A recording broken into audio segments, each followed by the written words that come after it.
Oi, gente, boa noite. Hoje a gente vai apresentar sobre condomínio geral e vai trazer um pouco sobre o condomínio voluntário e o condomínio necessário. Nosso grupo é composto por mim, Maria Caroline, o Nelson, o Daniel e o Matheus.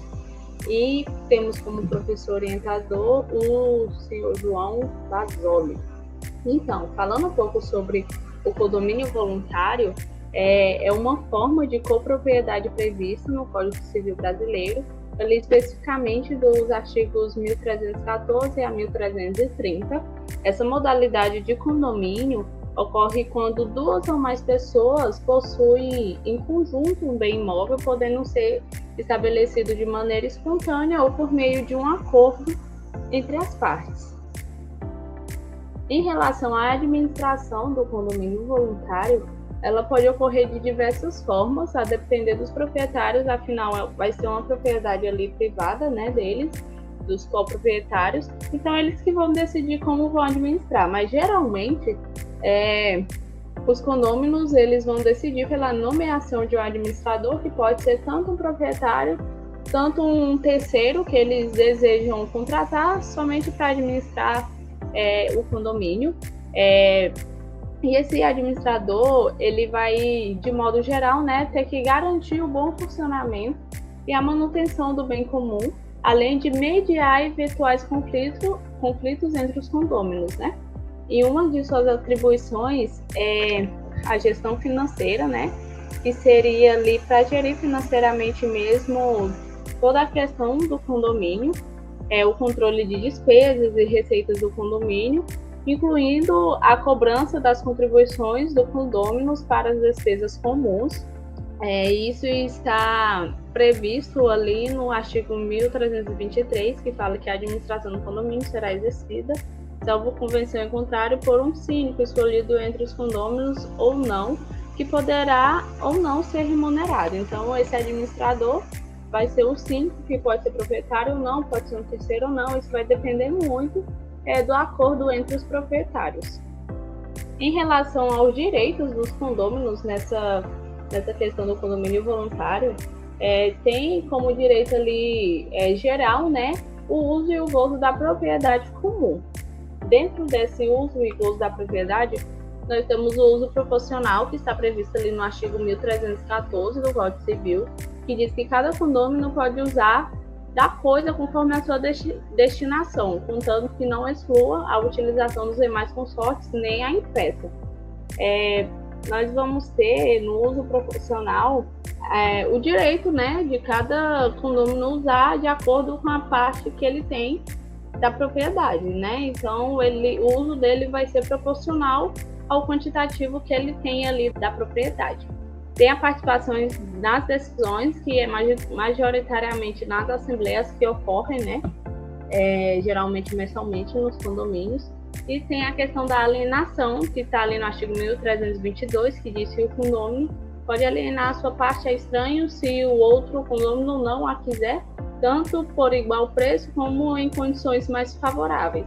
Então tem a questão, né, do condômino alienar ali a sua parte, independente, né, se os outros queiram ou não, independente de preço, ele tem esse direito também. Em relação aos deveres dos condôminos, nós temos, em linha geral, ali a convivência harmoniosa e a preservação do imóvel. E dentro disso nós temos a contribuição financeira, que está prevista ali no artigo 1315, que diz que o condômino é obrigado, na proporção de sua parte, a concorrer para as despesas de conservação ou divisão da coisa e a suportar os ônus a que estiver sujeito. Então, ele tem que contribuir financeiramente para manter realmente o condomínio em bom funcionamento. Nós temos o respeito às normas, né, que é a questão do regimento interno do condomínio. Então, cada condomínio tem que obedecer o regimento interno e respeitar as normas daquele condomínio. E tem o zelo pelo bem comum, que seria ali a conservação mesmo, né, do imóvel, da propriedade, para que venha se manter conservada aí por muito tempo. Boa noite, pessoal. Boa noite, professor Basoli. Meu nome é Nelson, né? Vou fazer a apresentação a respeito dos condomínios necessários. Os condomínios necessários, eles são regulados também entre os artigos 1314 a 1330 do Código Civil, e são aqueles em que a propriedade conjunta é imposta pela própria natureza das coisas, sem a possibilidade de divisão pelos coproprietários, como no caso de muros, cercas e paredes divisórias. Segundo a doutrina de Humberto Teodoro Júnior, esses condomínios se caracterizam pela impossibilidade de serem extintos pela vontade das partes, uma vez que sua existência é essencial para a fruição de propriedades independentes. Maria Helena Diniz complementa ao afirmar que o condomínio necessário é marcado pela indivisibilidade, já que sua função é servir a ambos os proprietários de maneira contínua e obrigatória. Entre as peculiaridades, destacam-se o fato de que os coproprietários têm responsabilidades proporcionais ao uso, sendo obrigados a contribuir para as despesas de manutenção, sob pena de responderem civilmente pelo descumprimento dessa obrigação. Além disso, um condomínio necessário não pode ser alienado ou alterado sem o consentimento de ambos os coproprietários. A respeito das jurisprudências sobre os condomínios necessários do direito civil brasileiro, geralmente abordam a indivisibilidade da propriedade comum e os direitos e deveres dos coproprietários. Algumas decisões relevantes envolvem o uso e a manutenção dos bens compartilhados, o direito à alienação e as responsabilidades proporcionais às despesas. Em seguida, nós vamos ver algumas jurisprudências. A respeito da indivisibilidade do condomínio necessário, os tribunais reafirmam que, por sua natureza, os condomínios necessários não podem ser divididos, salvo acordo entre as partes ou disposição legal que o permita. Isso se aplica a muros, cercas e outras construções essenciais ao uso de propriedades contíguas. Superior Tribunal de Justiça, RESP 1.551.951, São Paulo. Decisão que consolidou a impossibilidade de divisão de muro comum sem o consentimento de ambas as partes. Outra questão discutida na jurisprudência é a responsabilidade proporcional e manutenção. É comum as jurisprudências estabelecerem que os coproprietários são obrigados a contribuir proporcionalmente para as despesas de manutenção e conservação dos bens que integram o condomínio necessário. A omissão do pagamento pode resultar em responsabilização civil. Tribunal de Justiça de São Paulo, apelação número 1005476-85, 2016, 8260361.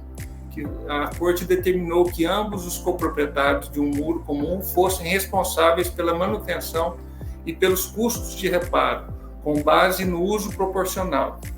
Outro tema abordado em jurisprudência é a alienação e alteração de bens comuns. Recorrente nos tribunais é o consentimento mútuo para qualquer alteração ou alienação de bens que compõem o condomínio necessário. Qualquer modificação unilateral pode ser contestada judicialmente. Superior Tribunal de Justiça, RESP 16.55473 de Minas Gerais. Decisão que reforçou ou modificação de parte indivisível de um condomínio necessário sob pena de nulidade do ato. Essa jurisprudência demonstra a importância do respeito à indivisibilidade e ao uso compartilhado, além de regular a obrigação de manutenção proporcional dos coproprietários. E é isso, gente. Essas são algumas das nossas referências. E agora, em seguida, nós vamos ter uma entrevista dirigida aí pelos nossos colegas Matheus e Daniel. Entrevista pra gente. A gente olha pra qual câmera mesmo? Porque eu sempre me esqueço. Olha pra cá ou pra lá? Acho que não precisa olhar pra cá. Bem, pessoal, dando continuidade agora para nossa sequência de trabalho sobre a questão do direito civil, né, principalmente na parte de coisas, eu e o meu colega Daniel vamos fazer uma rápida entrevista com a doutora. A gente queria que fosse um pouco mais, doutora, mas a gente vai fazer uma rápida entrevista com a doutora Ramila, né, para poder entender um pouco mais sobre a prática, né, voltada ali principalmente para os condomínios em geral. Sim, exatamente. Esse é um trabalho, né, da disciplina de coisas, apoiado pelo professor Basoli, né, para esclarecer que esse é um trabalho da disciplina de coisas, né, que o professor Basoli dá aula.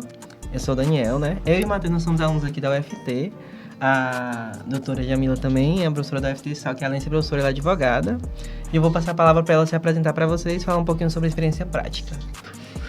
Inicialmente eu quero agradecer o convite, é sempre uma honra estar aqui na UFT, minha casa de origem, né? Minha primeira apresentação, aliás, que eu faço questão, é que eu sou daqui. Então, sendo filha da UFT, sou da primeira turma do curso de Direito diplomado pela UFT. Como vocês já disseram, aqui estou também como professora, que é uma honra, e sou advogada. Ai, vocês podem falar quanto tempo, acho que isso vai me comprometer, né? Mas há mais de 20 anos estou aí no mercado, atuando e vivendo esse mundo jurídico. É que isso tudo é muito importante pra gente, né? Para que a gente consiga ter uma compreensão melhor e que a gente consiga ser futuramente, independente da área pública ou privada, né? Sim. Que a gente consiga ser um bom profissional. Então, é isso aí. Obrigado. Eu que agradeço o convite e que tenhamos novas oportunidades de fala, né? Sempre compartilhar experiências. Em verdade, eu vivi tudo isso, mas porque tive a chance de estar em lugares. E hoje, nós aqui, eu aprendo tanto quanto. Mais do que ensino, com certeza. Obrigado. Pegando agora como base o nosso trabalho, né, que a gente está desenvolvendo, eu queria saber um pouco mais sobre a atuação da senhora voltada para a área de condomínios, nesses mais de 20 anos que a senhora já atuou, né? Como é que foi esse trabalho? Se a senhora teve muitas causas, foram ali causas pontuais, como é que foi todo esse processo? É uma área interessante, até porque nosso processo de verticalização, de crescimento da cidade, obviamente, traz consigo uma série de problemas. A convivência em grupo não é algo inerente de nós seres humanos. Eu, inclusive, moro em um condomínio, sei muito bem das dificuldades que nós temos aí enfrentado. Então, as principais confusões, digamos assim, né? Seguindo essa linha do CNJ de simplificação de linguagem, o que as pessoas passam, quais são os principais tipos de conflitos que acabam originando uma demanda jurídica. Uhum. As discussões, vamos colocar em condomínio, assembleias internas, uso ou não de permitido de animais de estimação, as discussões a respeito de já vi limites de garagem sendo problemas, assim, se de fato corresponde à área que foi dada ao proprietário com aquilo que está previsto na documentação. Nós temos aí nos condomínios em que você tem uma obrigatoriedade de convívio com outro, aquele condomínio necessário, divisões de limites de cerca. Nós já tivemos casos, e esse é interessante, em que a empresa que vendeu os lotes, as unidades habitacionais ali, ela acabou por indicar o local errado para quem comprou. E a pessoa construiu. Foi lá, fez sua edificação, óbvio, achando que estava, né, no exercício legal de um direito, e depois se descobriu. E aí, como é que fica, né? Você indicou que era o lote 50, mas em verdade era o 52, e já tem uma edificação pronta. Então, essas demandas acabam sendo recorrentes no judiciário. Para poder trabalhar.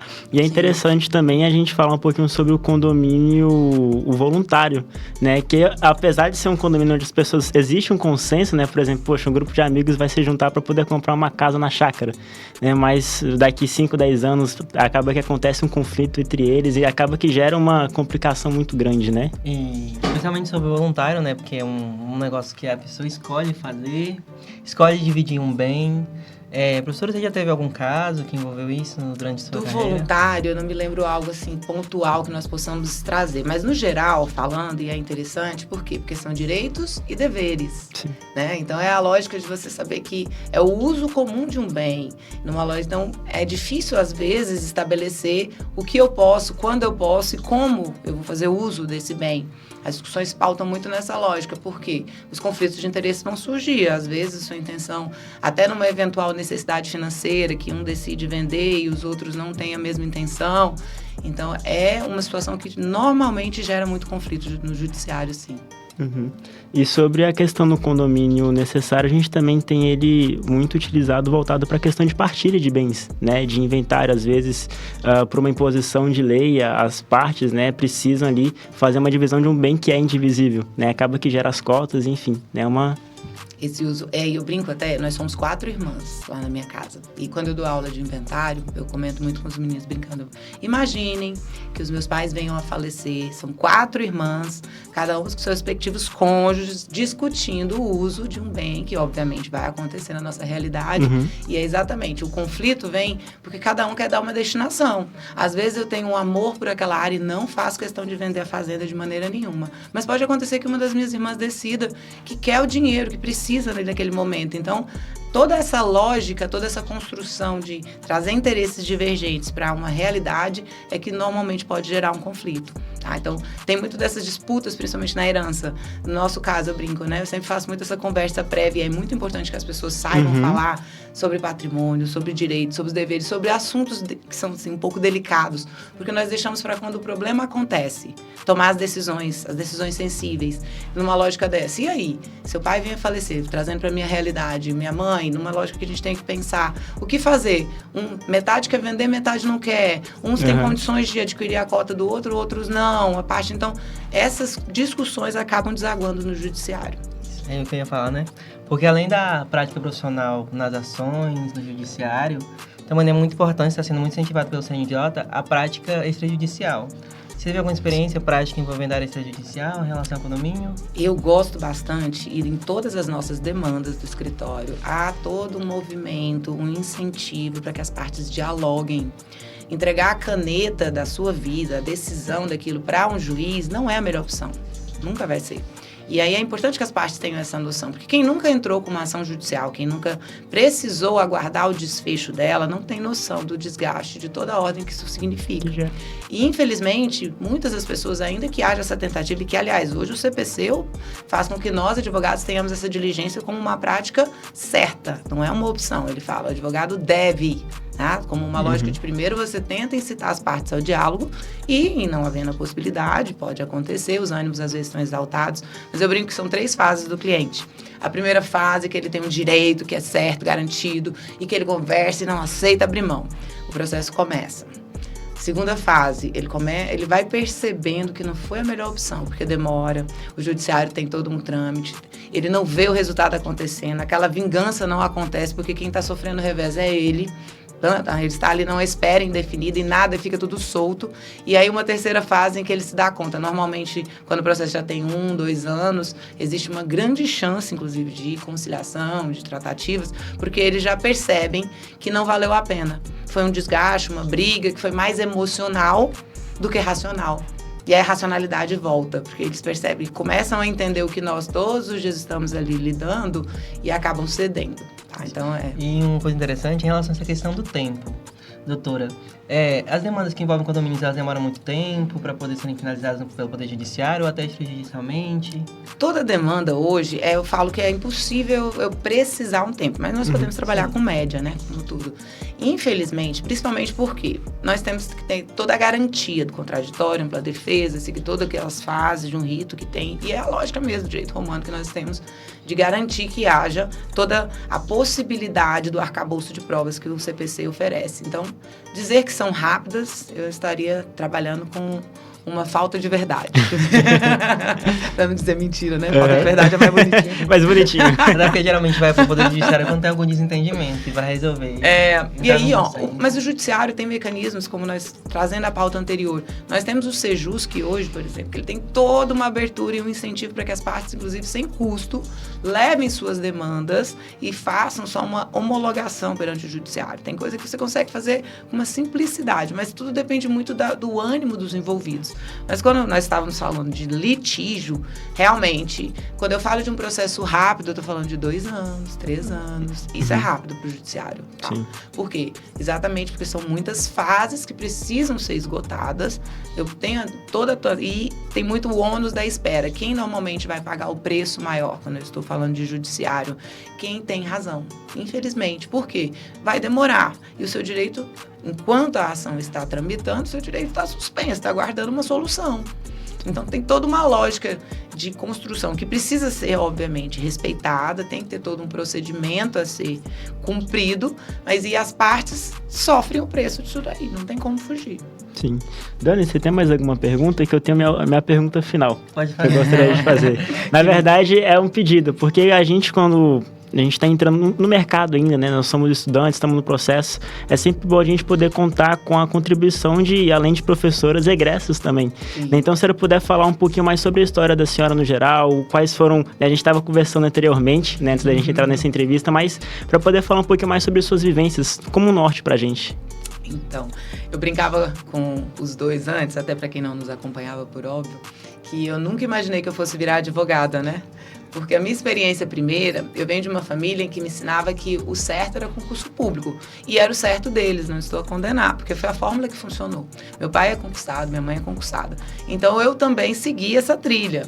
No segundo ano, enquanto eu fazia a faculdade, a universidade, à época, eu fui aprovada no concurso como escrivã da Comarca de Palmas, do Fórum. E lá passei a faculdade toda, tendo eu falo um presente, né, de prática e teoria. E é óbvio que quando você trabalha do lado de dentro do balcão, foi minha primeira experiência de maior relevância, eu era escrivã, você tem uma antipatia natural pela advocacia, porque para conseguir resultados, infelizmente, nós somos chatos, né? Não tem que ficar em cima. Advogado precisa pedir, precisa estar lá no balcão. Então eu falava, Deus me livre da advocacia, povo chato, fica aqui no meu pé, né, brincando? E aí, falei como a vida vai dando suas voltas. Muitas coisas aconteceram, né, dentro das situações pessoais, e eu acabei pedindo a exoneração do meu cargo de escrivã e migrando para a advocacia, por uma questão de oportunidade que surgiu.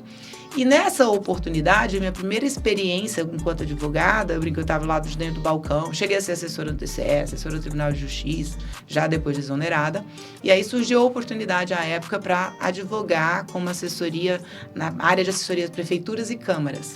Experiência fantástica, mas aí era pegar o carro e ir para o interior, né? Trabalhar com prefeito, vereador, muito trabalhoso, mas uma experiência riquíssima. Então, eu comecei na área pública, na minha advocacia. E ali eu construí toda uma bagagem nesse sentido. Foram evoluindo as situações e oportunidades. Eu saí dessa sociedade que eu tinha na área pública e acabei vim para o mundo do cível, né? Já dessa esfera do que nós estamos aqui a conversar. Depois. Por que você escolheu advogar na área civil, assim, trazendo de forma mais genérica, né, o tema de condomínios? Boa pergunta a sua. Porque aí, quando eu voltei, em verdade, meu coração sempre foi cível, tá? Os professores do penal não me conquistaram, embora tive excelentes professores, mas as experiências a oportunidade, sempre eu falo, tudo girou em torno de oportunidade. Então, eu já comecei no fórum, na vara da Fazenda Pública, mas ainda que tem essa lógica da administração pública, mas mais cível, não tinha esse viés penal. E as outras chances e situações que me foram sendo oportunizadas também sempre no mundo do cível. Mas lá na minha formação, e aí eu trago a sua resposta, eu já gostava tanto porque até quando eu finalizei o curso, meu trabalho, meu artigo foi feito em processo civil, já nessas modificações que vinham sendo implementadas para fins de tutela de urgência, tutelas cautelares, que era o 273, parágrafo 7º, até isso eu nunca esqueço. A reforma que foi feita do CPC. Então, eu realmente sempre me senti mais seduzida pelo civil, desde a época da faculdade. E aí, naturalmente, isso acaba desaguando nas suas escolhas profissionais, né? Eu brinco, hoje eu tenho uma experiência de previdenciário, não deixa de ter um grande guarda-chuva maior, um especializado do cível. Eu faço, mas eu confesso, não é, sabe, aquele amor. Não dá emoção. Não. O amor mesmo é o processo civil, cível, essas demandas dessa ordem que realmente me encantam, assim, que brilham o olho, que você fala, é isso que eu gosto de fazer. Professora, então a gente gostaria de agradecer, né? Apesar de ter sido uma entrevista muito rápida, né? A gente queria ter mais tempo, né, professor? Tá acompanhando aqui a gente.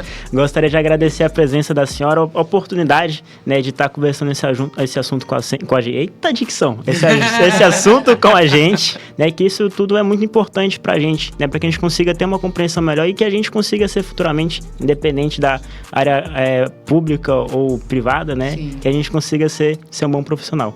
Eu que agradeço o convite e que tenhamos novas oportunidades de fala, né? Sempre compartilhar experiências. Em verdade, eu vivi tudo isso, mas porque tive a chance de estar em lugares. E hoje, eu aprendo tanto quanto. Mais do que ensino, com certeza.